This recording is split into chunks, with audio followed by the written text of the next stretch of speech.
শুভ সন্ধ্যা। Share বাজারের মূল খবর ডেইলি মার্কেট আপডেটে আপনাদের স্বাগতম। ডিএসইএক্স এর ধারাবাহিক উত্থানের আজ তৃতীয় দিন। আজের অবস্থান 21.12 পয়েন্ট বা 0.45% বেড়ে 4,690 পয়েন্টে দাঁড়িয়েছে।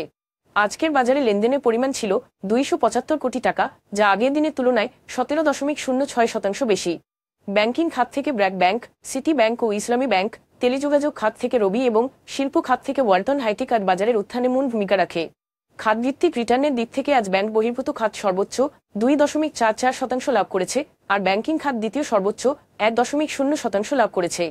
অন্যদিকে ট্যানারি খাত আজ সর্বোচ্চ 0.35% ক্ষতির সম্মুখীন হয়েছে। আজকের শীর্ষ 20 লাভজনক শেয়ারের মধ্যে 6টি ছিল টেক্সটাইল কোম্পানি এবং 4টি ছিল ইন্স্যুরেন্স কোম্পানি। আজকে সর্বোচ্চ লাভ করেছে Northern Jute Manufacturing, Alltex Industries এবং ফার্মা ইডস। অন্যদিকে First Finance, Peoples Leasing and Financial Services এবং সোনারগাঁও টেক্সটাইলস ছিল আজকে শীর্ষ ক্ষতিগ্রস্ত কোম্পানি। এই শেয়ারগুলোর মূল্য পরিবর্তনের পেছনে কোনো মূল্য সংবেদনশীল তথ্য প্রকাশিত হয়নি। দেশ গার্মেন্টস, ঢাকা ইন্স্যুরেন্স এবং ব্র্যাক ব্যাংকের লেনদেনের পরিমাণ আজ গত 3 মাসের গড় লেনদেনের তুলনায় উল্লেখযোগ্য হারে বৃদ্ধি পেয়েছে। তবে এই লেনদেন বৃদ্ধির পেছনে কোনো স্বাভাবিক কারণ প্রকাশ করা হয়নি। আজকের শীর্ষ দুটি সংবাদ। সদ্য বিদায় মে মাসও নতুন রেকর্ড গড়ল রেমিট্যান্স বা প্রবাসী আয়। পুরো মাসে এসেছে 297 কোটি বা $2.97 বিলিয়ন রেমিট্যান্স এসেছে, যা দেশের ইতিহাসে দ্বিতীয় সর্বোচ্চ মাসিক প্রবাহ।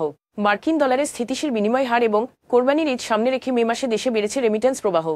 শক্তিশালী এই রেমিট্যান্স প্রবাহ দেশের বৈদেশিক মুদ্রার রিজার্ভ শক্তিশালী করার পাশাপাশি প্রবাসীদের স্থানীয় অর্থনীতিকে চাঙ্গা রাখতে জোরাল ভূমিকা রাখছে।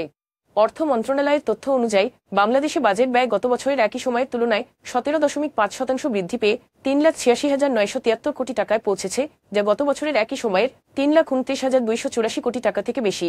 এই বৃদ্ধির মূল কারণ হচ্ছে সুদ পরিশোধ ও ভর্তুকিতে ব্যয় বৃদ্ধি। বিশেষ করে বৃহৎ আকারের প্রকল্পগুলি এর পেছনে দায়ী, যেগুলো পুঙ্খানুপুঙ্খ যাচাই ছাড়া শুরু করে এই সরকারকে অধিক ঋণ নিতে হয়েছে। ফলে সুদের চাপ এই পরিস্থিতিতে টেকসই অর্থনৈতিক অগ্রগতির জন্য যথাযথ প্রকল্প পরিকল্পনা ও দক্ষ সম্পদ বণ্টনে গুরুত্ব দেওয়া জরুরি। আজ এ পর্যন্তই। আগামীকাল আবার আসবো শেয়ার বাজারের নানা আপডেট নিয়ে। ধন্যবাদ।